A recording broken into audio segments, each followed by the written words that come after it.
They're not.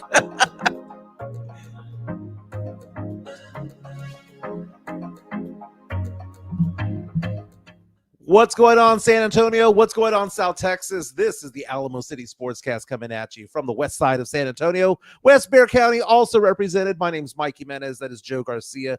We have a big show because we have a blockbuster trade to report. Jerry Jones, take some notes, okay? This is what's called going all in because the Cowboys haven't done squat, but the Houston Texans are making moves. They picked up a star Pro Bowl wide receiver we knew was in the works too because they were making moves in the past week, cleared up cap space. Now we know why. We're going to talk about the Spurs. Almost went into Denver shorthanded without Vassell, without Sohan, without Keldon Johnson, almost pulled out a victory. Another moral victory? Well, this is the best of the moral victories because Victor Wembanyama almost had a quadruple-double. Almost. That's almost. The season of the Spurs. That's their battle cry for the season. Almost. But here's the thing. Would it have been an asterisk if he had gone to overtime and he had gotten it? It's only happened 4 times in NBA history, twice by a Spur. Yeah. David Robinson once did it. Alvin Robertson once did it. Would it have been an asterisk type of thing if they had gone into OT to make that happen? If he would have gotten it, he would have gotten it. Man, that's bad. Bottom line. Jokic went off yesterday, but again, what a big night. Man, the Joker is what a fucking joke, dude. That guy is just so damn good. I was watching him yesterday, and I'm just like, he's not fast. He's not like the most athletic guy, but goddamn, that guy can fucking win, dude. No one wants to give him the flowers that he gets because we talked the other day. He's so good, dude. We talked the other day about Kobe Bryant is he a top 5 player? Kobe Bryant isn't Jokic. Jokic is ridiculous. Jokic is a greater player than Kobe Bryant. And yes, I'll say it again. Nikola Jokic is a greater player than Kobe Bryant. The brother hit like almost a full court pass on the other side of the court, inbounding the ball to a wide open. What's his name? I forgot the guy's name. He used to play for the Lakers now. He's wide open behind the 3-point line. He doesn't even miss his beat, dude. He just beautiful pass, catches it, boom, money. I'm like, dude. I mean, come on. It is crazy. And by the way, before we get going with the show, because we do sports, we do pop culture, we do a lot of nostalgic things around here. We have a lot to get into today. But my goodness, the number of subscribers we picked up in the last 24 hours. Crazy. You texted me last night around 10 o'clock. Yeah. And I'm like, hey, why is Joe texting so late? And then you said, did you see the number of subscribers? We're going to get to 1,000 real quick. Now, we were at 770 yesterday before the show started. And we've been picking up about 2 or 3. Now, we restarted the podcast back in January. Yeah. You know, I'm back. We're doing this full time. Yep. And we were at that time, maybe about 500. Yeah, we hadn't crossed 600. And we had been picking up about 2 or 3 a day. 1, 2 or 3, maybe we get 4. And then something happened yesterday where we went from 770 to 833. Yeah, I'm giving away Spurs tickets. That's part of it. But the show is also improving in a lot of different ways because we do have the giveaway of the Spurs tickets, which you have to be a subscriber to win. But we also have big things in the horizon. I got off I have been in talks with Frank Harris, UTSA legend. Going to be on the show next week. San Antonio royalty, right? San Antonio royalty will be on the show next week. And I texted Frank about it and I said, hey, you know, I want this to be a different interview than any other place. Okay. Yeah. This is not going to be a San Antonio Sports Star or a Ticket 760 or a Ken's 5 or a KSAT 12 interview. I want to get to know this guy because my thing about Frank Harris is this. Why isn't he working with a KSAT or a Ken's?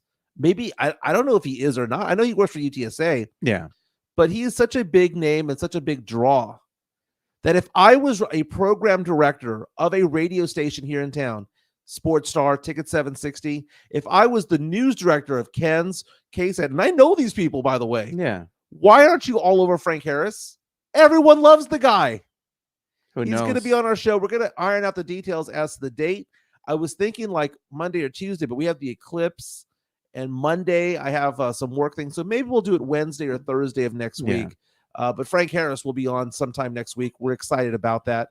Again, thank you for the follows. Now up to 833 as of this morning. impressive, man. We're going to get 834. Just picked up another one. Jeez, we dude. just picked up another one.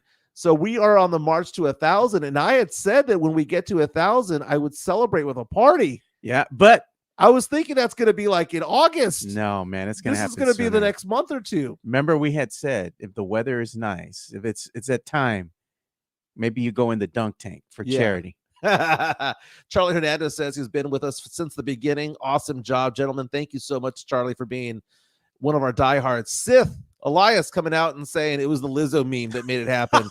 that was a good one. That was a good one. On Twitter, I'm at MJ Aquarius. How do they do this, dude? They're so quick with it. They man. do it so fast. I'm like, and you know what? I was going to post a photo of me and my daughter from this was from a couple of years ago. Yeah. And it is so meme worthy. Oh my goodness. And is that the oldest one or the youngest? My oldest one. Okay. It was I went to an LSU football game with my daughter against they played Auburn. Yeah. And Auburn won at the last second. And one of my best friends took a photo of me and Gabby. Yeah.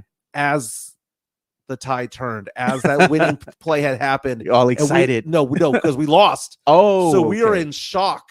Oh. Because it was a collapse. Auburn came back to win the game.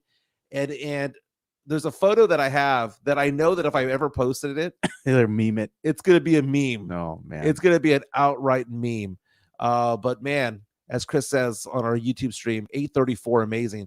We're live not only on YouTube, but we're back on Facebook.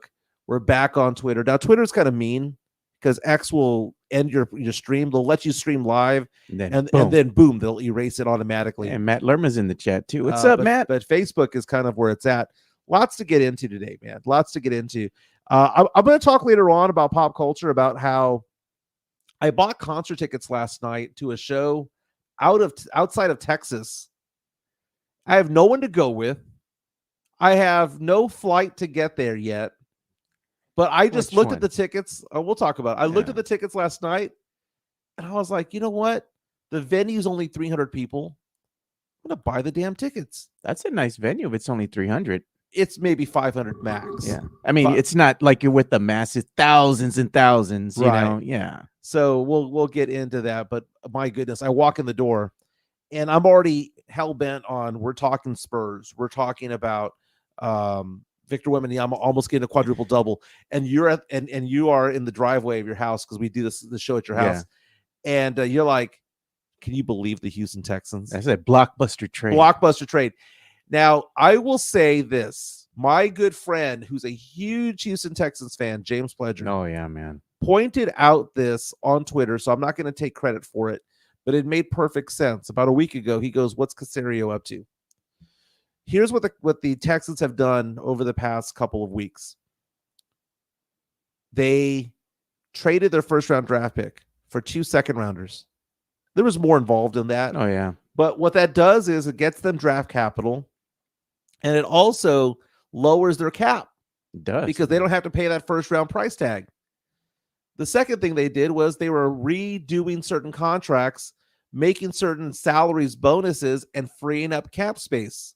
So Pledger from San Antonio Sports Star said, what's going on?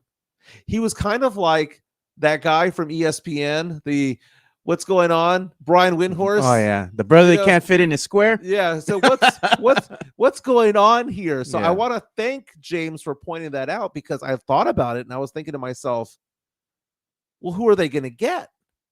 Because if you're clearing that much cap space, if you're clearing enough cap space to assume a $20 million contract, something is in the works, and apparently it has been for a while, because the Houston Texans picked up 4-time Pro Bowler Stefon Diggs from the Buffalo Bills. Yeah, for draft compensation. For draft compensation, which means we don't know what exactly it's for. But this is according to Adam Schefter of ESPN. This came down within the last 15 minutes.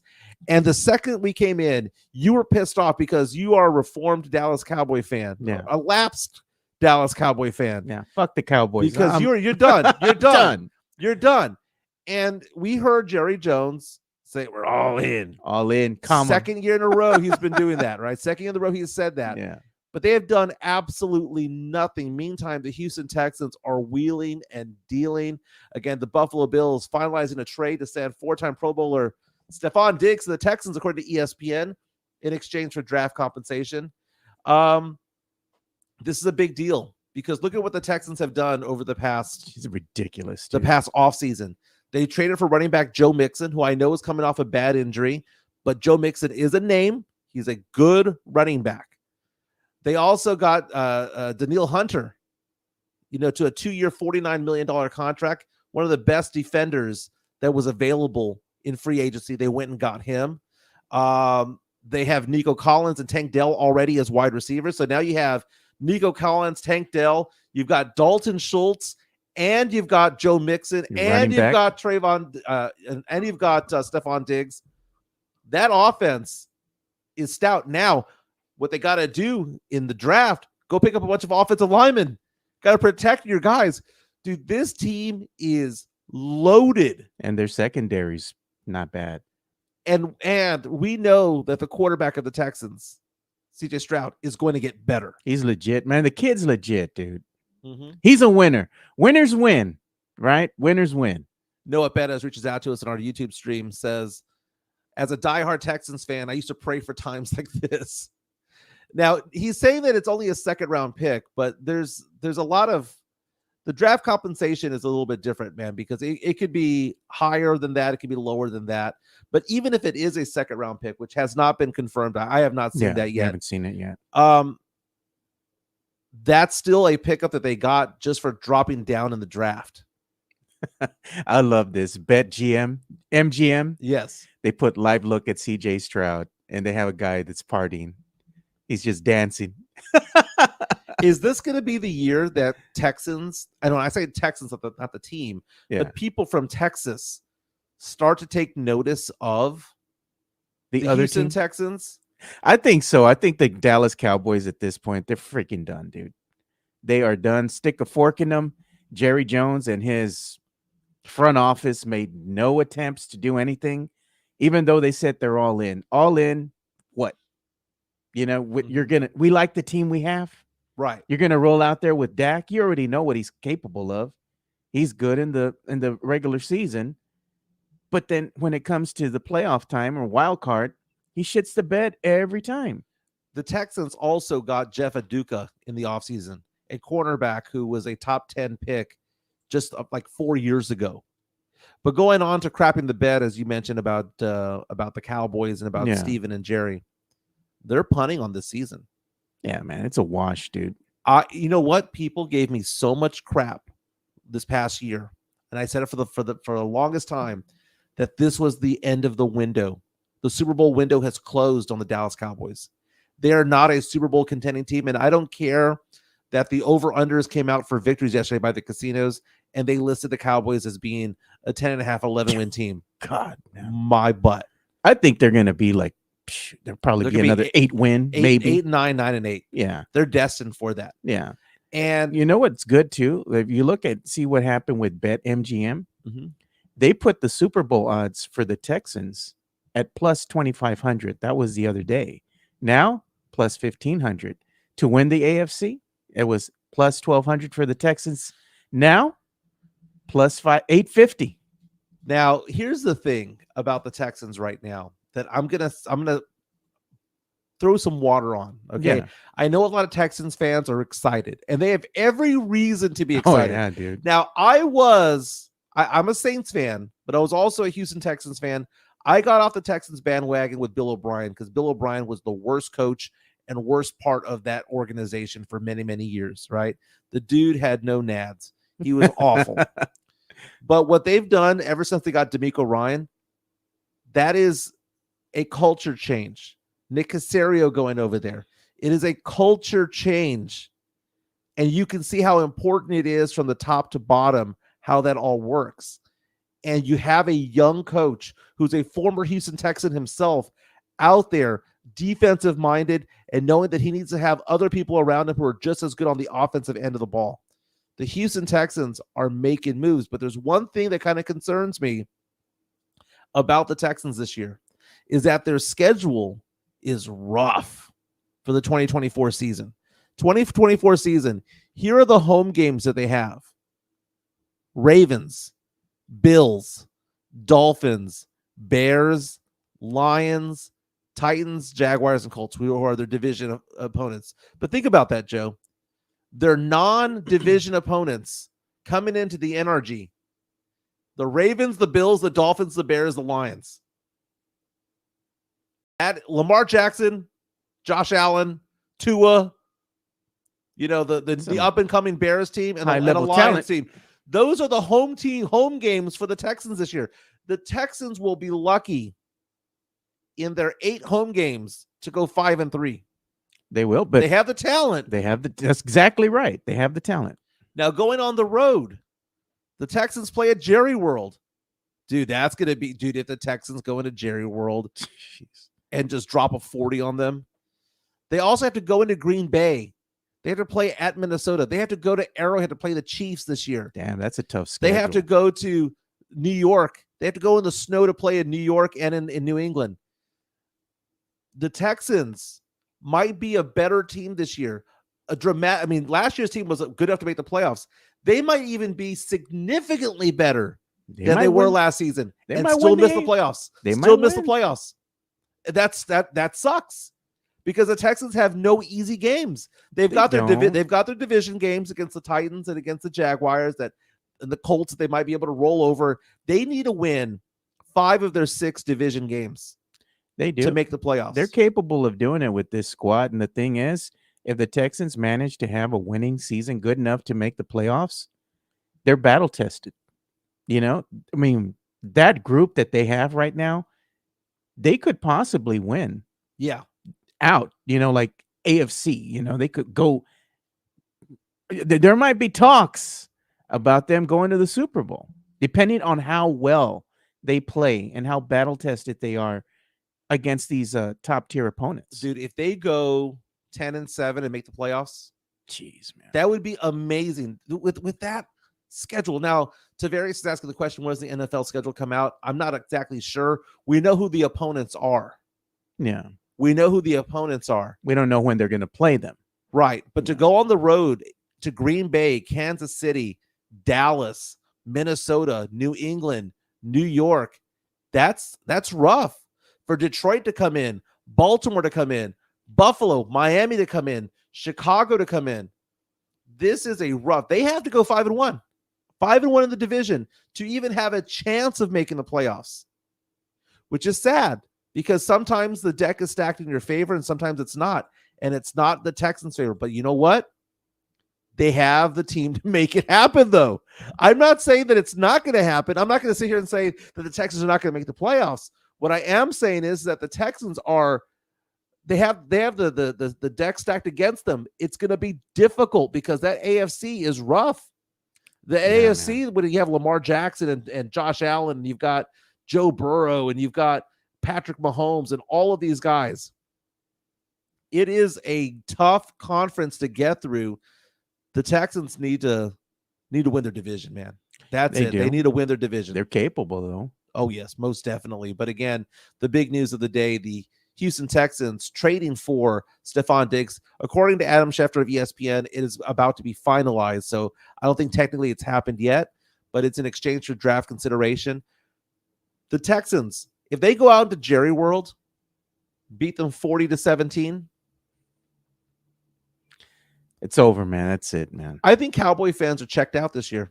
Yeah, I'm already checked out, and the season hasn't even started for the lack of moves that Jerry and the front office have made. And maybe, just maybe, this is exactly what the Cowboys need. Because the Cowboys are a brand. They're not a winning team. They'll go out and get the 11 wins, 12 wins, but they're not a winning culture out there. I mean, Dalton Schultz of the Texans said as much. He was like, hey, man, I play for the Texans. I used to play for the Cowboys. Let me tell you the difference between the two. No.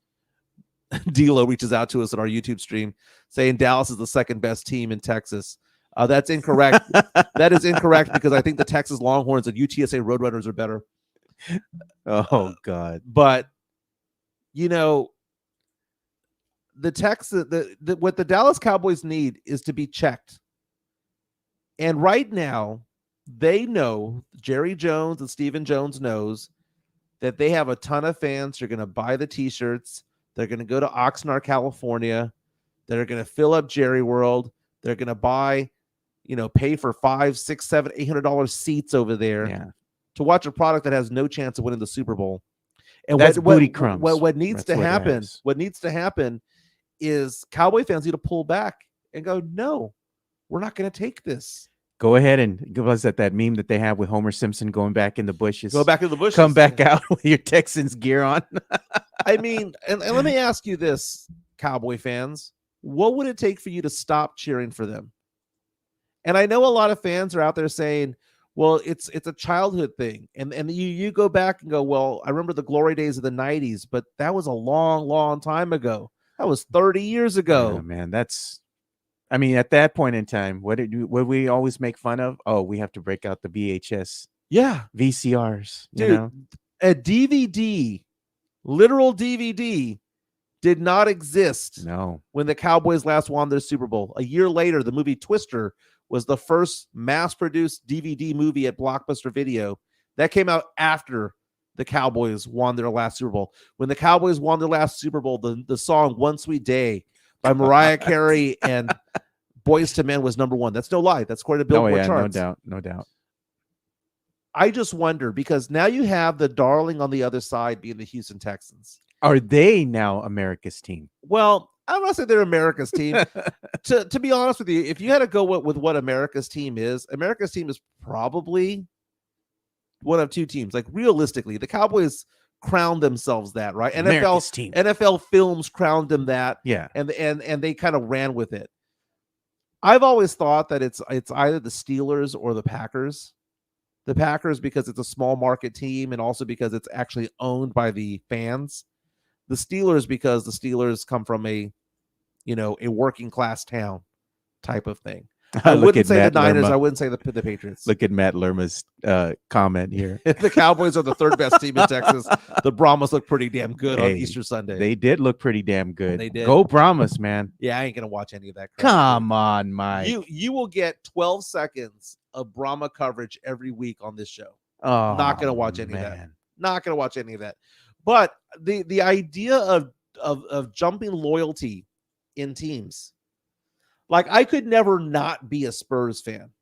I mean, despite all that's been going down, I will forever be a Spurs fan. But when it came to the NFL, I grew up a Houston Oilers fan. And they eventually moved to Memphis and then to Nashville. And it hurt me. It broke my heart. Yeah. And right around that time, the Texans came out, and I was like, okay, well, I guess I'll cheer for the Texans. But really, I was angry at the city of Houston. I was angry at Bud Adams. I was angry at the Oilers. And I followed the Oilers over there, and I would cheer for Steve McNair and Eddie George because that's what I was used to. Warren Moon. Well, Warren Moon. Moon never played over there, though. No, but I'm saying when he played for the Oilers, and that was a great Warren Moon. That's the Oilers that I knew growing up. I got to meet Warren Moon at Super Bowl Radio Row, and I fanboyed. Me and Joe Reinickle fanboyed. Giddy? You got a little giddy? Because I have met so many athletes over the years. I never fanboyed, but with Warren Moon, I did. And I like word vomit. I was such a big fan of the Oilers. I loved your entire team. And he was like, okay.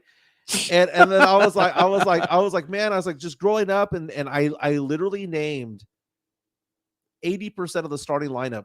Yeah. I was like, okay, you had your wideouts, you had Ernest Givens and Drew Hill on one side, and you had Curtis Duncan and Haywood Jeffries and Lorenzo White, and you had Alan Pinkett, and then you had Munchak and Stepnowski, and I named the entire team. Yeah. And Warren Moon was like, damn, you did like this team. I was like, I bled baby blue. The Oilers were my team. I was probably lost in the dark for about 5 years, because after the Super Bowl where the Rams beat the Titans by 1 yard. Oh God, I remember that, dude. I decided that I wasn't going to cheer for the Titans anymore, because they weren't the Oilers anymore. And it wasn't until Hurricane Katrina came out and devastated the Superdome, all of Louisiana, and the Saints came to San Antonio and called the Alamo Dome home for 3 games. Yeah. I went to all 3 games. Joe Horn, he loved the city. Joe Horn wanted to live in San Antonio, the former wide receiver of the Saints. He wanted it to be here. There's a lot of speculation that it's actually the Spurs that pulled strings to try to. Everyone blames Jerry Jones. It might, in fact, have been the Spurs that prevented the Saints from coming here. I hear that a lot from journalists who say that they don't print that, but that's the word that they got, that it's more the Spurs stopping it than it was Jerry Jones. Yeah, well, they're the only professional sports team that we have. And it's also at the same time of the year, because NFL gets going in September, goes all the way through January. And if you're lucky, February, that's when the NBA gets going. And maybe the Spurs were intimidated because what's bigger, the NFL or the NBA? Oh, NFL, no question. If the Saints came over here in 2005, and the Saints stayed, the Saints would be bigger in San Antonio than the Spurs. Yeah. Football's big across the world, but not only that, but in Texas, football's king, man. Yeah. I mean, football is king. And we deserve a team in this area, but that's where we go into uniting with Austin and having a united front with them. And a lot of people in the city of San Antonio kind of plug their nose at the idea of that. Yeah. But guess what? When that idea gets popped up and people from Austin think about it, they plug their nose because they don't want to be associated with us either. But do you know what we are? If you've ever been to Chicago, I don't know if you've ever been to Chicago before. For those of you who are listening, Chicago is really two cities. There's the north side and the south side. Yeah, look at what Midtown Texas is. The Spurs told my ex-wife to leave me. Yeah. They talked to my ex too, apparently. My bad takes. No, but it's funny because when you go to Chicago, you have the Cub fans and you have the fans of the White Sox, right? The North and the South. And that dynamic actually exists between San Antonio and Austin. Austin is very much like the north part of Chicago. San Antonio is very much like the south part of Chicago, kind of the working class type of area. Whereas the hoity-toity north side of Chicago is kind of like, like where Ferris Bueller grew up, the Breakfast Club. That's more Austin than it is San Antonio. But again, the big news, Stefon Diggs, wide receiver, 4-time Pro Bowler, going to the Houston Texans, according to Adam Schefter of ESPN. The news came down within the past hour or so. Congratulations to the Texans, but my goodness, they have a tough schedule. I'm reading along the way a tweet that somebody put out here on the X, and he says, "Spurs, please improve this team over the summer because I need one of my teams to make me happy. Dallas Cowboys are cooked, and I no longer believe and have any faith in them." By the way, Matt Lerman says, until San Antonio gets an NFL team, it's vamos puro pinche Brahmas. Brahmas, dude. I ain't gonna watch. Oh, I'm not Mike, gonna. no, I'm not gonna watch semi-pro football. You know what, Matt Lerma? We need to round up the troops from the Puro Network, and we need to all go to a Brahmas game and support. I'm all in for the Brahmas, man. Yeah, I won't be there. I went to the Commanders game, and then I had so much fun, and then it was done. It was done. So you're salty because of that? Well, what other football team have we had? We've had the Gunslingers. We still have the Gunslingers, by the way. Yeah, I mean, what they arena football over at the Freeman Coliseum. Yeah, gonna go see that. It's fun. It's fun. It's entertainment, but it's not going because I'm a sports fan. I would go if I have nothing better to do that day. Man, we're gonna go to at least one of those games just to have fun. Yeah, just to have fun. Nah, I'm good. Come on, Mike. Send me a postcard. Tell me. Oh man. Let's talk about the Spurs because last night the Spurs lost last night. They almost won. Again. They almost won. And you know what? You cannot deny the fact that the Spurs have been playing better. Defensively, they're playing better. Offensively, they're playing better. Now, people are asking me the question, well, Jimenez, does this mean that you trust in Pop? No, because they played better in March last year, too. Remember March of last year? I remember They were balling in March last year. They were losing a lot of games last year, but they were balling. So it is what it is. The Spurs will probably have the worst record in franchise history in 51 years. And that is the moral of the story. I don't care what happens in March. But last night, something cool almost happened because Victor Wembanyama was so close to becoming the 5th player in NBA history to have a quadruple-double. At his age, too, close. in his rookie season. At age 20, as a rookie, this is a guy, man. This is a guy. Wembanyama yesterday, 23 points, 15 rebounds, 9 blocks, 8 assists, was 2 assists and 1 block away from history. Again, that hasn't happened in over 30 years. The last player to do it was David Robinson. Yeah. Alvin Robertson of the Spurs also did this back in the day. But Wemby is putting up some major numbers. Yes. And again, I know Jokic went off for 42 points. Jokic is the best player in the NBA. And Jokic, dare I say, is a top 10 player of all time in the NBA. He's already knocking on that door. Let's go ahead and kick Kobe Bryant off that conversation, because Kobe Bryant is not Nikola Jokic. Dude, Nikola Jokic is the truth. And you know what? The guy starts winning some more chips, it's going to be there just by pure. I wonder where he's at in the running for MVP this year. Oh, he's going to win it again. I'm like, the guy is just crazy good. He's going to win it again. And how do you deny his greatness when he keeps winning the MVP award? And he's also a champion. But it's good that Wemby went up against the Joker, because even after the game, you saw the Joker go over and say probably some nice things to Wemby. Right. And they know what's happening with, because this is the worst that you're ever going to see Wemby play. And his worst is still pretty damn good. I think Wemby is going to be that generational player that's going to change the center position moving forward. Right. Now, Embiid won the MVP last year. Yeah. Embiid won the MVP last year. Shouldn't have won it. They just didn't want to give it to Jokic. Yeah. But Jokic is going to win it again this year, which will be his third time in 4 years. He's a 2-time MVP, 6-time All-Star, 3-time All-NBA first team. So think about that. He'll be MVP for a third time, All-NBA 4 times. He was All-NBA second team twice. He was Rookie of the Year first team, All-Rookie first team, rather. Oh, and by the way, this was the guy that was drafted in the second round. And he's just 29 years old. He just turned 29. He's still got a lot of game, man. He's got about another 10 years of greatness still in him. Nikola Jokic talking about the fact that that he joked after the game about how Wemby stuffed him the first time and was like, "Hey man, I'm going to get you next time," and then Wemby stuffed him a second, third, and fourth time. And so, how often do you have Nikola Jokic get blocked 4 times? But at the same time, Nikola Jokic is so devastating down low. You can't stop him. He's an incredible passer. I can't think of a big guy who can pass just like this guy can. Like Sabonis from way back when, but Sabonis, when he came into the league and he played with the Blazers, he wasn't his peak self. If he would have come in to the league when he was younger, right, it would have been over, man. He would have been the greatest passing big man in NBA history. I'm glad that you mentioned Sabonis, because Sabonis is one of those stars from the 90s that kind of gets forgotten. The dude was crazy. He was good, but Jokic is better than Sabonis. Oh, yeah, he's a better version of him. I mean, when we saw Sabonis here with the Blazers, he was already at the end of his career. Yeah. But if he had come in earlier, man, he would have been maybe making the Hall of Fame, Jokic, 42 points, 16 rebounds last night, 18 of 32 shooting, and the guy only had 6 free throw attempts. I mean, when you get 42 points and only have 5 made free throws, that just shows how good you are. Michael Porter Jr. last night also had 16 rebounds. Aaron Gordon had 23 for the Nuggets. Over for the Spurs, Malachi Branham, my son. We saw him over at Taco Bell about 4 days ago. The one on Petrenko Road. He was signing autographs. He went out for 24 points, was 3 of 8 from 3. Don't forget about Champagnie.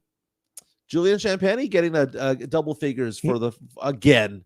It's been he's been playing good, dude. There's been a stretch. He's getting extended minutes. He had been playing about 20 minutes or so. He had 37 yesterday. Had 11 points, 5 boards. Zach Collins, you know what? Zach Collins has been shooting a lot better recently. He's still booty crumbs, bro. He's a little bit better than what he was. Mamu, 24 minutes played. Again, the Spurs were shorthanded. Keldon Johnson apparently has a stomach bug. So you believe that? Yeah, I do. I mean, if he does, great, dude. But I mean, as many games as he's played already, he deserves some rest, bro. Yeah, I mean, they're not going to put down diarrhea as a, remember how they said Tim Duncan out because he's old? Old. Yeah, they're not going to say the runs. That's not going to happen.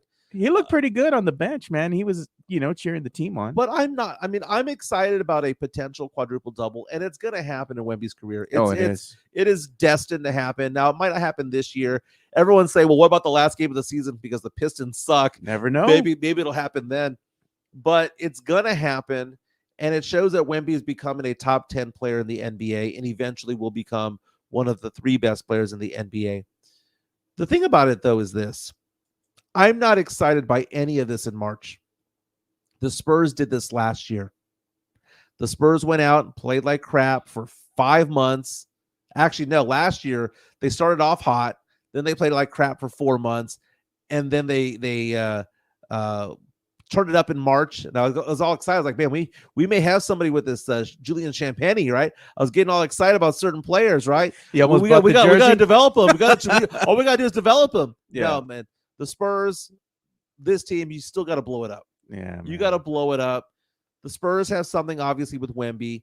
The Spurs, we now know that Devin Vassell, if he is healthy, that's the knock against him. He tends to get hurt from time to time, but when healthy is a viable number 3 option.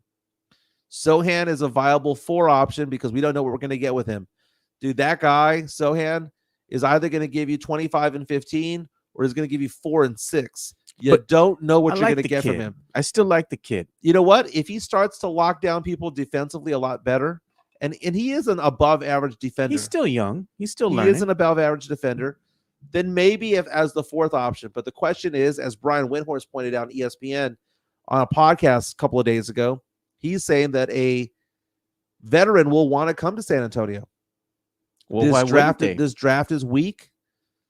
Can the Spurs get incrementally better? Can the Spurs act like the Houston Texans and pick up some meaningful pieces? Brian Wright's on the clock. Because if the Spurs roll out there and it's Wemby with Trey Jones, Devin Vassell, Julian Champagny, and Jeremy Sohan. Copy, paste. Control C, Control V. Yeah. That's a 25-30 win team. They might win a couple more games, but you've seen, I guess, what they can do. I mean, they don't have the experience nor the talent to win these close games. And that's the thing. How many close games have they lost this season? If they would have won those games, they could have been closer to 30 wins. Garrett reaches out to us. Greetings from the Netherlands, saying Wemby will be the first with double digits in 5 categories. Jeez, quintuple-double. So what would that be? That'd be, are we going to add turnovers to that? What's going to be the 5th category? Points, steals, blocks, assists. Are we missing something? Points, steals, block, assist. I can't even think of a 5th category, but it's funny nonetheless because if it was possible, it'd probably be true. But thinking about Wemby and this season, obviously he has shown to be the truth. Obviously, the Spurs have shown that. Oh, they said steals, 10 steals. Oh, 10 steals. That would be hard. Well, that's how Alvin Robertson did it one time. Yeah, true enough. Alvin did it with steals as opposed to blocks. I think Alvin's the only person to do it with steals. That's what's crazy. Alvin Robertson, man, for all the crap that went down with him criminally over the years, he was a good player, a very, very good player. Back in 1986, his game was 20 points, 11 rebounds, 10 assists, 10 steals. When Hakeem Olajuwon did it, 18 points, 16 rebounds, 10 assists, 11 blocks. The most gaudy of the quadruple doubles was David Robinson when he had 34 points, 10 rebounds, 10 assists, and 10 blocks. Now, there are some who believe that a triple-double a quadruple-double happened with Tim Duncan in the playoffs. I don't know if you remember that. They didn't credit him. They didn't credit him for 2 blocks. That if you go back and watch the tape, he got credited for 8 blocks. He had a triple-double with blocks. If you go back and watch it, they say he had 10 blocks. Yeah, they just didn't credit him. They didn't credit him. That was a 20-10-10-10 game. Yeah. That still pisses me off. It still pisses me off. And, so Brian Wright, you're on the clock, man. You're on the clock because this was a throwaway season. He's got to do something as far as, I'm not saying that they have to go out and, again, get superstars. They just need to get some players that can shoot. They need to get some veteran presence there that can go ahead and knock down some threes, knock down some open jumpers, and help this team win these close games. They need that talent and experience. And it doesn't mean that you have to go after a bona fide superstar, but you got to do something. M. Easy reaches out to us and says that he would like to see City Sissoko play more minutes than guys like Champagny. I like City, man. Dude, City has been balling out in Austin. Got called up to the varsity squad with all these injuries. Last night had 5 minutes played, only had 1 board, no shot attempts. City Sissoko, though, that was a first-round talent that they got in the second round. That was somebody that a lot of the mock drafts had going as one of the last picks in the first round.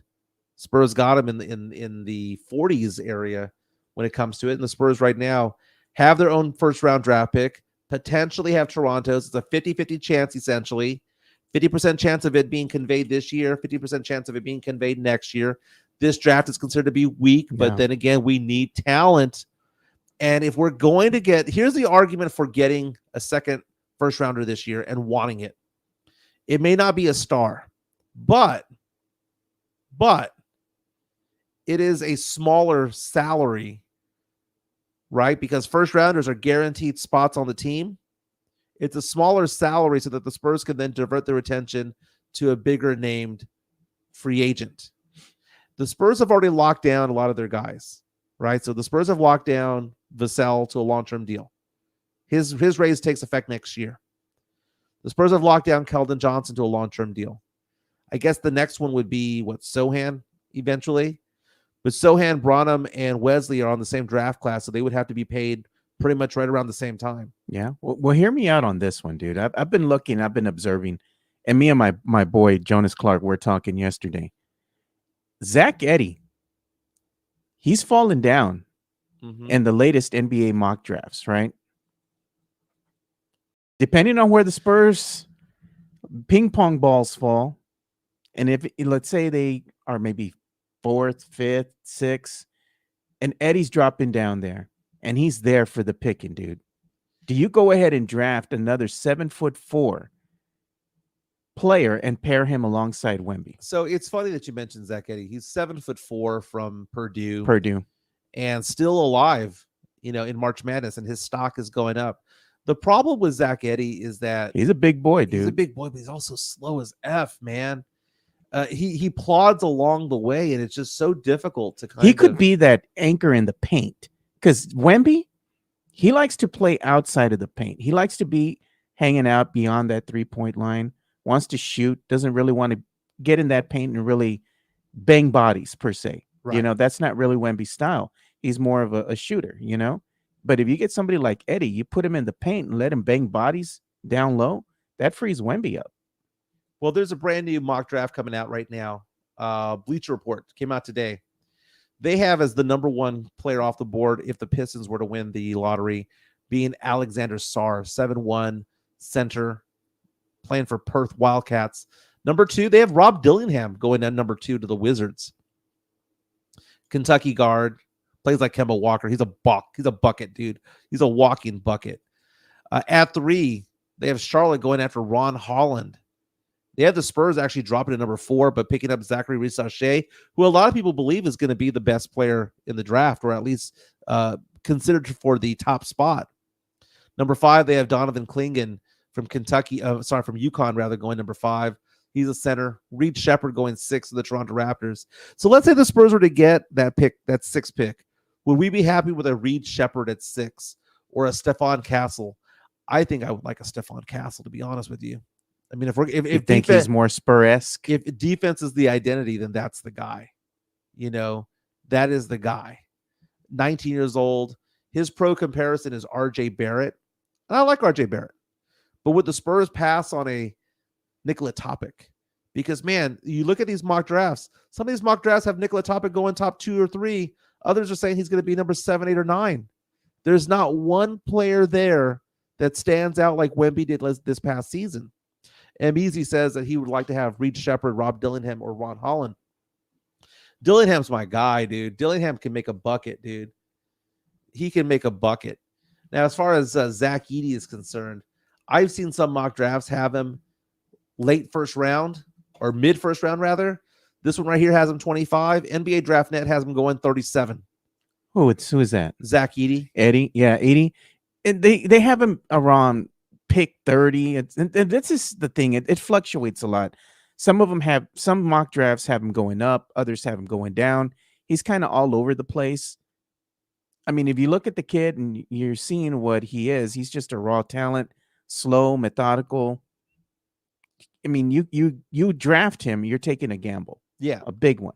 So if the Spurs, here's the thing about the Spurs right now with their first pick, whether they draft at number 1, 3, 6, 8, because it can be all over the place, right? Because the Spurs, They won games, and because they No. won games, they might slide down to the 4 spot as opposed to being in the top 3 with the best odds of winning the NBA draft lottery.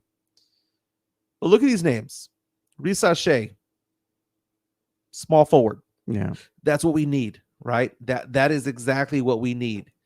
They say that he's more like Michael Porter Jr. We saw Michael Porter Jr. yesterday, right? So Alex Sarr, would I be happy with an Alex Sarr? Would I be happy with a 6'11" center who is described as being the next type of Jaren Jackson Jr.? I wouldn't I'd be happy with opposed that. to that at all. I'd be dude. happy with that. Would I be okay with a Nikola Topic, who is described as a Goran Dragic, SGA light type of guy? Yeah, I'd be happy with that. What about Cody Williams?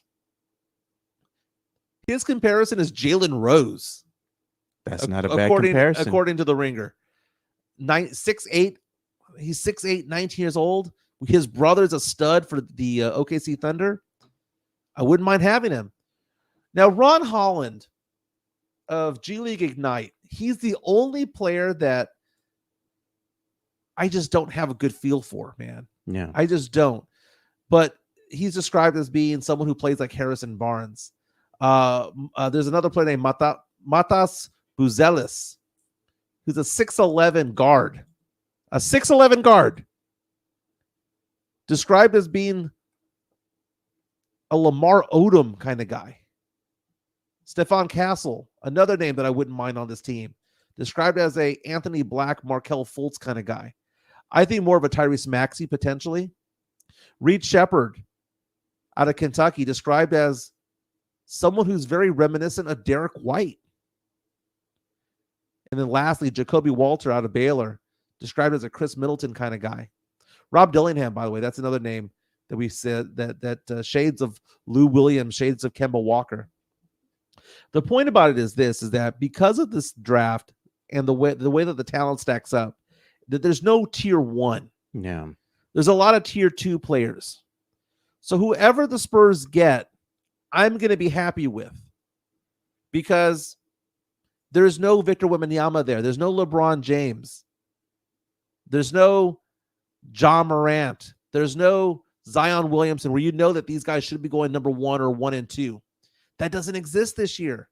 So I'm going to buy into whoever Brian Wright picks, because I named 11 names there, Joe, and I'd be happy with 10 of them. And if the Spurs had 2 picks, I'd be happy with any of those combinations. Because there's, and that's the thing about Brian Wright. We say that he's on the clock. When it comes to the draft, yeah, dude, I mean, there's no losing combination when it comes to it. No losing combination. Vane State, which is out, says draft for fit. I don't think we can draft for fit. We're not good enough to draft for fit. I think we have to draft for talent. Yeah, the Spurs, depending on where they fall, they're going to wind up drafting best available player. That's what they've been doing. Mm-hmm. If you want to draft for fit, that's where you go ahead and go deeper into the second round. Right. And there's another name also, Isaiah Collier from USC, the freshman guard out there. This is a guy that was supposed to be top 5, and he had such a crappy freshman season. He's fallen. Yeah. And he's like a top 5, he's one of those 5-star athletes. It's whether or not he can be coached up. Described as being a human highlight film in a tank. A 6'4" point guard, 19 years old, 205 pounds. Shades of Tyreek Evans, they say. Yeah, I just saw this too. Slam University just put out Providence's Devin Carter will enter the 2024 NBA draft. Oh, who's that? Devin Carter from Providence. Very nice. We had somebody who mentioned Dalton Connect on our stream. That's an interesting one from Tennessee. The problem is that Dalton Connect is a senior, and you don't want to have M. Easy was the guy. He says Dalton Connect is the guy I would love for the Spurs to get middle or late of the first round. We don't have a middle or late first round pick, but if he was there, I guess so. But the thing is that this is somebody who is older. He's 22 years old. Yeah, we kind of know what he already is. Actually, he's not 22. He's 23. He's older than more than half the Spurs squad right now. So that's basically it. But let's go ahead and get some entertainment bump in. All right, let's go ahead and do it.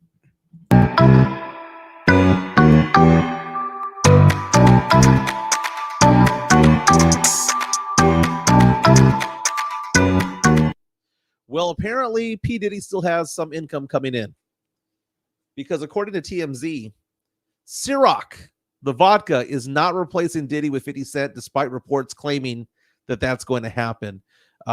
P. Diddy, I don't want to say he's on the run, but it sure looked like it. His houses were raided in LA and in Miami, part of a federal investigation into human trafficking. Lots of allegations against him. Dude, I think P. Diddy has been canceled for good. Yeah, dude. Sounds like it, man. You know, let's talk about canceled people and whether or not they can come back. Mila Kunis, Ashton Kutcher. Dude, that's exactly where I was going to go. You read my mind when it came to that. Okay, so let's talk about Diddy. Yeah. He paid off one of his accusers who said that she was forced into having sex with multiple men while he watched, and that he threatened her and things like that. And that was his ex or something, right? He paid her off. Yeah. And it went away. Oh, because she was coming out. She came out swinging. Yeah. He's like, hey. Yes. Yeah, let's sweep that under the rug. So, I mean, he paid her off just as fast as the Spurs paid off Dr. Hillary Cawthon when those allegations came out about Josh Primo. Something happened. As soon as they had the press release or the press conference, right? You know, with the seedy, greasy-haired lawyer, they're like, yeah, man, let's just settle. Let's settle this. So the allegations against P. Diddy are pretty serious, right? It's not a joking matter, but we were trying to be lighthearted about it, but it's really not that much of a joking matter. But the fact of the matter is that the allegations against him are very, very serious. And whether or not he gets prosecuted or not, just knowing that the feds raided your home and that there's video of it is big. And it showed it was a military-style attack on his home. And they got his kids. And the mother is complaining about it, saying that it was racial in nature. But either way, again, TMZ is reporting that Ciroc has not dropped Diddy yet. But there are reports out there that Ciroc might be actually talking about that. They're going to have to distance themselves from him, dude. They have to. Yeah. You know. Oh, we got a super chat here from Tex-Mex Frank, part of the Mike Taylor barbecue. Oh, yeah. He says, see you amigos Saturdays. Show up hungry. Stop by the Come and Smoke for some barbecue. Thank you, Mike and Stephanie, for providing your taste buds to judge. Dude, I appreciate it, man. Looking forward to it. Again, it's from 10 to 4. It's on Peacock. It's near Woodlawn Lake. It's benefiting the Salvation Army, the Boys and Girls Club. Mike Taylor Show has done a fantastic job with this. Mike Taylor now with Rudy J in the Building podcast. Yeah. They do an amazing job. They texted me earlier today saying get there early and get there hungry. Yeah, I'm looking forward to the paleta. Somebody's offered me a paleta, so I'm gonna take them up on that. Really? Yeah, they have paletas over there. I love paletas. I know, dude. But they get you in trouble, man. You got to stick to the one, Mike. Well, you know what? Actually, no. Because paletas compared to ice cream, oh yeah, they're less healthier. Have less fat, and less calories. They got more fruit in them, you know. But still, dude, I mean, at our age, Mike, we start indulging a little too much. It stays there. Got some breaking news, and thank you for D'Lo for reminding us. According to Bleacher Report right now, Angel Reese is headed to the WNBA. She will enter the 2024 WNBA draft. She's projected to be a first-round draft pick. Last mock draft I saw on the women's side is having her go somewhere around 7 or 8 in the draft. The ratings came out, and I called it. It had the LSU Iowa game from Monday night had the highest ratings of any basketball game. Over 12 million? Over 12 million. Yeah. It had higher ratings than the NBA Finals. Jeez, that's a lot, dude. NBA Finals averaged 11, had 12.3 million. That LSU Iowa game was a big deal. And for a lot of the people out there who are reaching out to me going, Jimenez, why are you talking so much about LSU Iowa? Is it because your daughter went to LSU? No, it's because this is what people wanted to watch. This was the game. This was all the talk. Big time. And it's going to get even bigger because if Caitlin Clark makes it to the finals, she's in the Final Four. They take on UConn, and they play an undefeated South Carolina team in the finals. That might eclipse this. But then again, no one hates South Carolina, but people hate Angel Reese, and people hate LSU. People hate their head coach. But Angel Reese is the badass, dude. And I remind people all the time, LSU was up 5 when Angel Reese got hurt. Yeah, she's not using it as an excuse, though. She is not. Yeah. But it was a factor because you saw her hobble up and down the court the entire time. Yeah, she re-injured that ankle. Still got 28 rebounds, but she was not the same. The shooting form was different. It looked awkward. She couldn't attack defensively. Yeah. She was grabbing a lot of boards because she's the tallest woman out there. But Angel Reese, again, entering the WNBA draft. So we were talking about people who get canceled. Oh, gosh, man. So I was watching one of my shows, and Matt Larama turned me on to the show called Royal Pains. And by the way, Matt, if you're listening, Divya, yeah. Nugget. Yeah, so I was watching the show yesterday, and I got to season 6 or 7, and I'm looking at this, and I'm looking at like one of the actors that's on there. It's kind of like CSI Miami or CSI, in that there's like a different, every episode has like a different person coming in. Yeah. That stars for one episode. Well, it was Danny Masterson of That 70s Show, who is now in prison for rape. Yeah. And I couldn't get through that episode, man. I couldn't get through that episode. You're like, nah, this ain't for me. I mean, it was difficult, man. It was difficult. So, Danny Masterson is canceled for life because he's going to be in jail for pretty much the rest of his life. But Mila Kunis and Ashton Kutcher, I'm disgusted by them. I think they're done. They wrote these letters in support of Danny Masterson, despite the fact that they had a charity helping those who were victims of sexual assault, and they were telling a judge to go light on their friend who was convicted of rape. And after he got convicted, they try to backtrack. Yeah. Too late, man. Dude, That 70s Show cast, except for Topher Grace. Topher Grace is the only got the fuck out of there, bro. Yeah, Topher Grace. The only thing that Topher Grace has ever done that's been bad is he admitted to having a hard-on doing a scene with Laura Linney, and she called him out on that. That was a funny interview that he did. Yeah. That she was, it was a sex scene, and you're not supposed to get aroused. Yeah. But Laura Linney, the middle-aged hottie at the time, still pretty hot. Yeah. Was like on top of him, and that she got mad at him. And he told this whole interview about how he couldn't help but get aroused. Yeah. That's the worst he did. Yeah. Okay. Laura Prepon, who played Donna, the redhead. Yeah. A little quirky, a little bit out there, but I guess she's okay.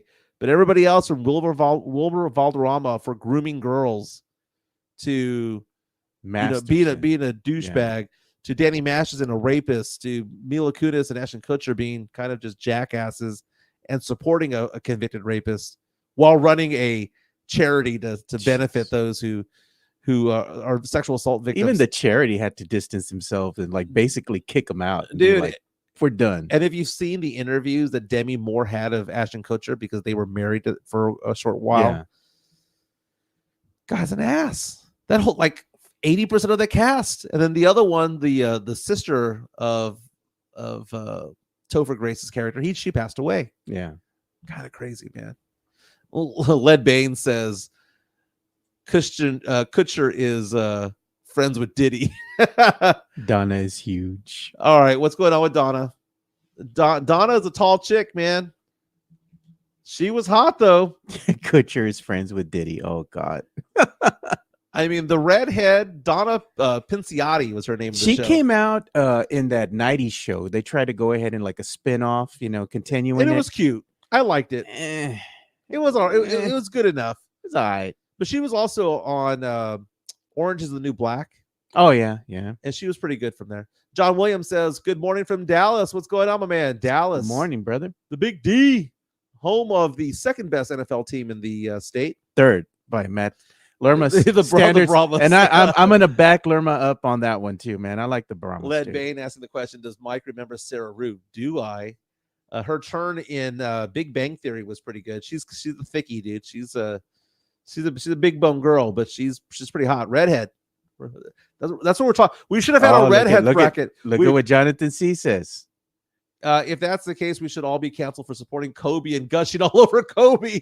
Do we not remember what happened with his lawsuit? Remember? You see, this Remember? is a great topic, Jonathan, because this is the power of social media, which did not exist back then. Dude, the biggest story of my lifetime that involved an athlete is probably O.J. Simpson.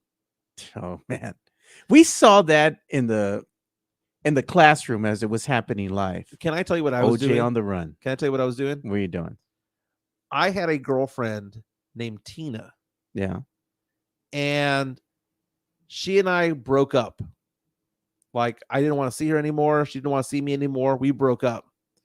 We were at her house, and I'm looking over at the screen, and the Bronco was driving down the highway, down the 5 in California, right? Yeah. And we had just broken up, and she's all pissed off. And I'm there going, can I turn this up? And I sat there next to my now ex-girlfriend watching the Bronco chase. You're like, yeah, that's nice, but can I watch this real quick? Yeah, it's O.J. Simpson. It's the Juice, the guy from the Hertz commercials. The Hertz commercials, Yeah. from The Naked Gun, right? Yeah, he was a football player, but he was also all that. Yeah. But imagine that happening in today's age of Twitter, of X, of Facebook. It would have been even bigger. You even had the supporters of OJ that were over the overpasses with signs. Yeah. Go OJ, you know? And the thing about it, though, is that Jonathan C. mentioning Kobe Bryant. I'll give another name, Ben Roethlisberger. Joe? Yeah. He's accused of rape happening inside of a bar bathroom, allegedly. And not just one occasion, but multiple. Right. Yeah. But again, all of this happened before iPhones existed. All of this happened before there was Facebook. Because I know there was social media before. There was MySpace, but MySpace was not a news opinion exchanging type of thing. MySpace was more about music and movies. Yeah, you would make your own like little website, mini website, put funny things up there, interact with people and just talk. And it was the infancy of social media. It was. And then Mark Zuckerberg ruined it. Yeah. He perfected it and then ruined it. Bainstein saying Karl Malone. God, bro. Woo! You talk about it, biggest jackass in professional sports. This show has man. gone to negative town right away, man. People are just out there. Yeah, I'm gonna throw another one out there. Tony Parker, Brent Barry. Oh man, dude. If Tony Parker, Brent Barry was going on right now, that would be huge news. But because that didn't happen in the age of Facebook, it happened in the age of MySpace. It wasn't as big of a deal. That's the thing. By the way, we picked up four more subscribers. We're now at 835, dude. That 1,000 mark, dude, is gonna be coming up. It's coming up. Frank Harris coming on next week might be a big deal because if Meep Nation and all that, I wonder if we can get him to sign something and then we can give it away. Oh, that's great. Thank you for bringing that up. Yeah. That's a very good point. The thing about it is I want some personality from him. I don't want it to be where it's like, let's talk about UTSA football. Talk about whatever you want. Whatever, let's just get that personality out there. JHNSB reaches out and says, "Nah, man, Parker just broke bro code." He bad, bro. Like, how do you do that with another guy's wife? Like, y'all are friends, y'all hang out. I mean, what's going through your head, dude? Mario Cavazos says Donald's been raping chicks for years. He is convicted of that on a civil side. Look at his Mike gonna streak at Hemisphere Park for 1K.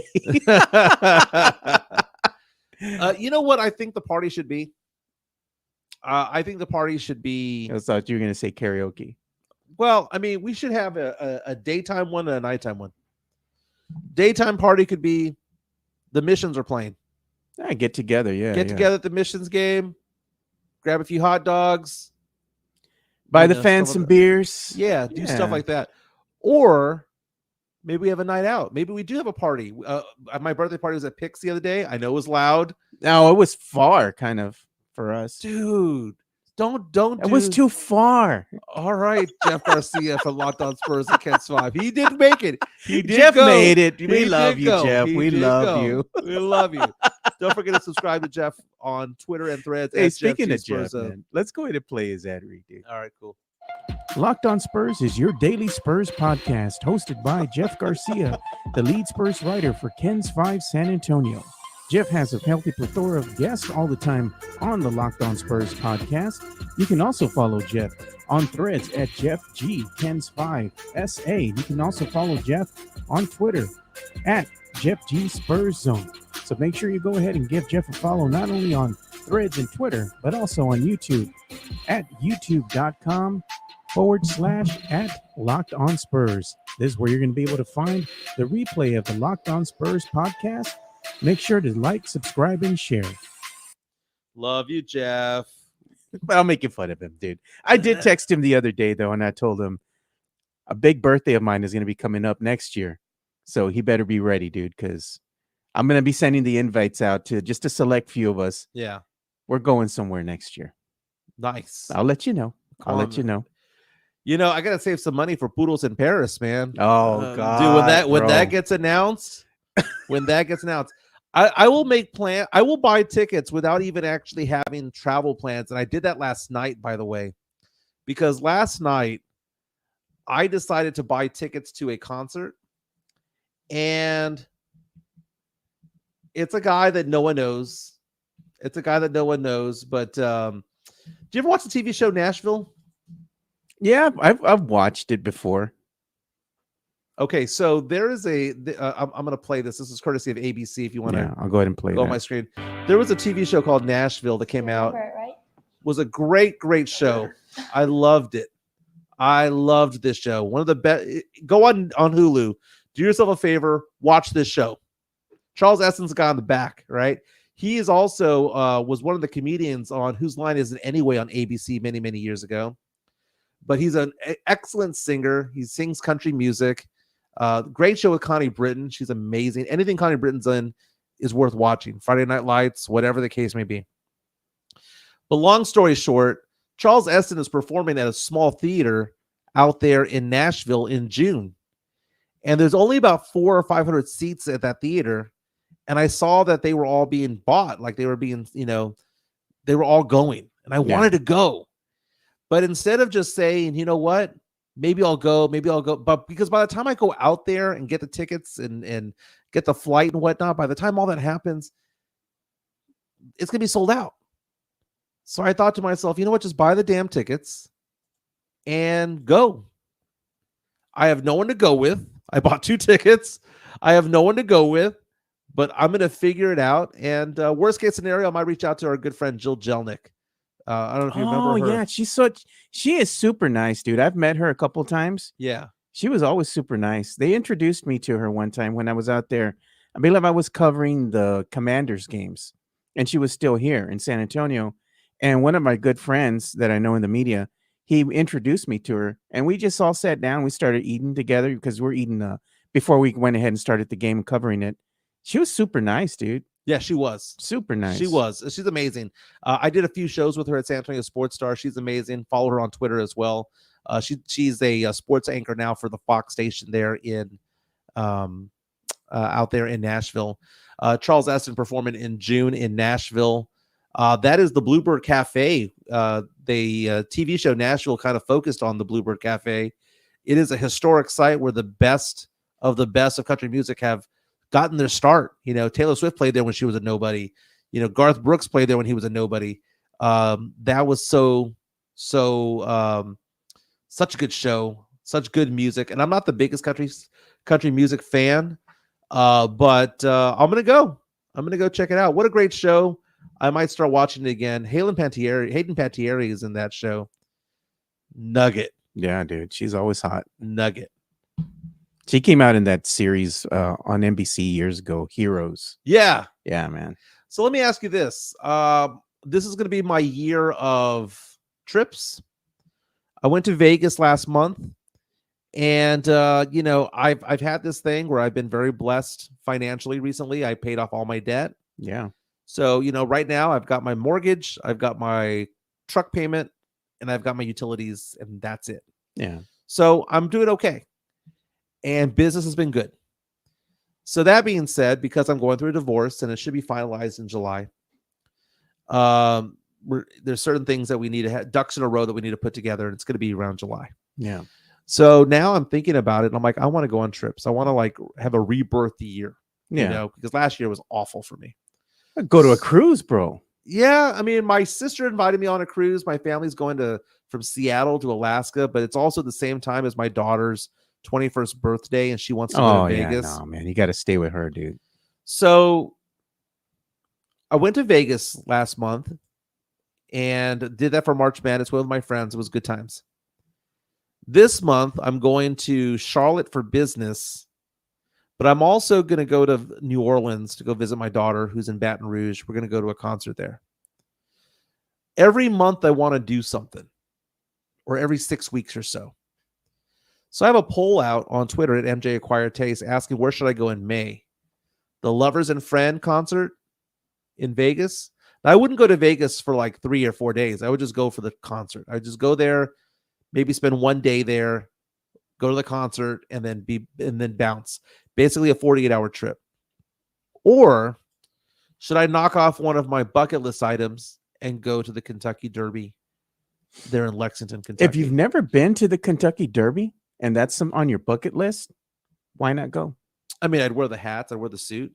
I mean, there's nuggets galore. The ladies, they're going to be all dressed up to the nines with the hats and everything. Again, I'd buy 2 tickets and have no one to go with, but Kentucky Derby sounds like it's a good time, dude.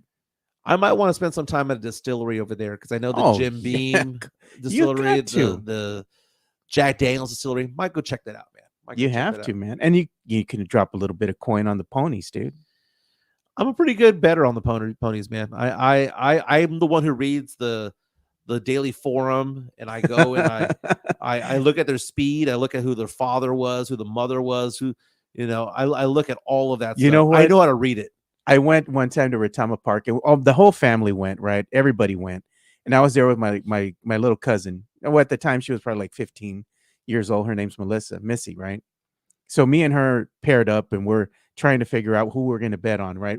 And she's like, she goes, how are we going to bet on? And I said, how do you want to bet? She goes, I'm going to bet on the color of the pony and just the way they look and if I like them or not. I'm like, fuck it. That's what we're doing. That's what we're doing. So I told her, we win, I'll give you half. Okay. So we go over there and she's telling me, I like this one. I like this one. And we said to hell with all the stats and all that. And we just bet on whatever she was feeling. Dude, we freaking won. The superstitions involved in it. By the way, I remember going to Retama Park for live racing, and live racing is coming back June 27th to Retama Park. Maybe we got to do something over there, man. I'm looking at the racing calendar over there. Retama Park's a good time, dude, especially on a summer night, dude. Well, they had that storm that happened a few years ago that took out they had a tornado. Oh yeah, I remember that. I don't know if it was a tornado or straight line winds caused by a tornado. I think it was the winds, yeah. But it knocked out the scoreboard. Oh yeah, I remember that. It obliterated it. But they're going to have some live racing beginning on June 27th. They're going to be racing from Thursdays through Saturdays, most weeks, all the way till mid-August. They're quarter horse races though, so if you're hoping to see a race that's like a mile in length, you're not going to be happy with it. It's the quarter horses. Those are 300, 400, 500 yard races. It's just the big straightaway. It's a big race. It's a sprint. I used to own a couple of horses at Retama Park. Really? I was a co-owner of 2 of them. Wow. I had a 50% share in one and a 25% share in the other. They made enough money to feed themselves and to sustain. I never made any money, but I didn't lose any money. Yeah. Their prize money was always enough to keep them going. Yeah. They never won. I think one time they got to 4th place or 3rd place one time, and I bailed after one season. Hey, breaking news. I just saw this by the Express News. What's going on? One of the last remaining buildings erected in the 1968 World's Fair will be demolished, ending a battle over its fate and potentially paving the way for a new Spurs arena. And that is the Institute of Texas Cultures. Okay. Demolished. They're going to demolish it to the ground. they were talking about just taking it apart piece by piece No, and they're then gonna reassembling. demolish it. I'm sorry, but I care about the Spurs more than that building. Who goes there anymore, No dude? one cares. And the people that care about it are the ones who probably complain about a salamander who's going to be affected by a construction. I am conservative about some things, liberal about other things. But like, you have the people who are like very much into the environmentalists. Yeah. Oh, it's affecting the salamander of this and the toad of this. What? Shut the hell up. No one cares. No one cares. You care because you need something to bitch about. Okay. The Institute of Texan Cultures, part of the 1968 World's Fair. There will be an everlasting part of the World's Fair. It's called the Tower of Americas. Right? The other thing that you're going to have is the Hilton Palacio del Rio.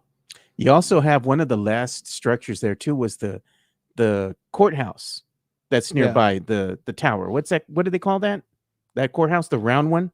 Yeah. All falling apart and shit. Is that the wood building? I don't know what they call it, but that is also one of the holdovers too. So the Hilton Palacio del Rio, the way that it was built was it wasn't built like normal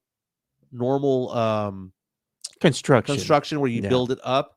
They built them by rooms. Yeah. And the rooms were furnished and they were they were trucked from Castroville all the way to San Antonio downtown, and they're like a bunch of Lego pieces. Yeah. They just hoisted them up top. Very interesting, but that's still part of the Hemisphere, the World's Fair back in the day. You have the Tower of Americas, Palacio del Rio, the federal courthouse. That's federal courthouse. Yeah, that's the old John Wood building. Yeah. John Wood killed by who? Woody Harrelson's dad. Wow. Interesting. I don't care about the Institute of Texan Cultures. Build the Spurs Arena right there. We need it right there. Can you imagine how nice that would be to have the new arena there in close proximity to the Alamo Dome? Yeah. The last time I went to the Institute of Texan Cultures, I didn't even go inside. I went to Asian Fest. Yeah. And that's outside. That's outside. Yeah. And then I went inside there and I was like, nothing here worth watching. It smells old. It smells old. Just because something's old doesn't mean it's historic, is what I'm trying to say. You know what they should never knock down? They should have never knocked down, should never get rid of? The old buttercrust factory, bro. You could still smell that bread in there. Okay, we need to have a conversation tomorrow about this. What could we, if we could bring back something in San Antonio? Buttercrust. Would it be the gondolas at the zoo? Oh, God, the April Fool's joke that they had at the zoo, say that they were bringing it back? Or would it be Malibu Grand Prix? Hey, let's have a conversation about that tomorrow. That's a great conversation piece. We're also going to bring back Throwback Thursday. We're going to bring back the baddie brackets tonight. Oh, nice. So we'll be down to the Elite 8 by tomorrow. So that's going to be fun. But everyone have a fantastic day. Again, thank you for subscribing. I'm going to click on it one more time. What do you think the odds are? And we got one more. Couple more. Let's see. Hit refresh. We were at 770 yesterday, and now we're at 835. All right. 65 in 24 hours. Very, very nice. Don't forget the like button on the way out the door. Hey, if you want to buy us a coffee, the QR code's on the top left. Everyone have a fantastic time. And don't forget again, you know what, a giveaway? I'm going to give away 2 plates. 2 plates to the Mike Taylor barbecue cook-off, which is this Saturday. We'll give that away. So put that down, Joe. Yeah. And just so I give the right address, the Mike Taylor barbecue cook-off is going to take place this Saturday. It benefits the Salvation Army and the Boys and Girls Club. It's going to start from 10 a.m. to 4 p.m. Lots of celebrity judges out there, a lot of media personality types. It's at the Salvation Army Peacock Boys and Girls Club, which is at 615 Peacock Avenue next to Woodlawn Lake. Come say hi to me. Come say hi to Joe. Come say hi to CT. We're all going to be there. Mejia. Steph Mejia will be there. We have Chuck McKinnick from Maximum Sports will be there. And my boy RJ, man. RJ Marquez will be out there from KSAT. Yeah. We've got Mariah Medina from KSAT as well, or News 4 San Antonio, rather. Yeah. Lots of celebrities. What's her name? She did the Spurs broadcast the other day. Oh, I forgot her name. She was from Yellow, Texas. Oh, I don't remember. YOLO, Texas. It is her name is Because remember, Katie used to do that too. Erin Carreno. Okay. Yeah, she will be there as well. Very, very cool. Everyone have a fantastic day. We'll be back tomorrow. Again, you can follow me on Twitter at MJ Acquired Taste. Joe is at 2 Shots Podcast. See you guys tomorrow.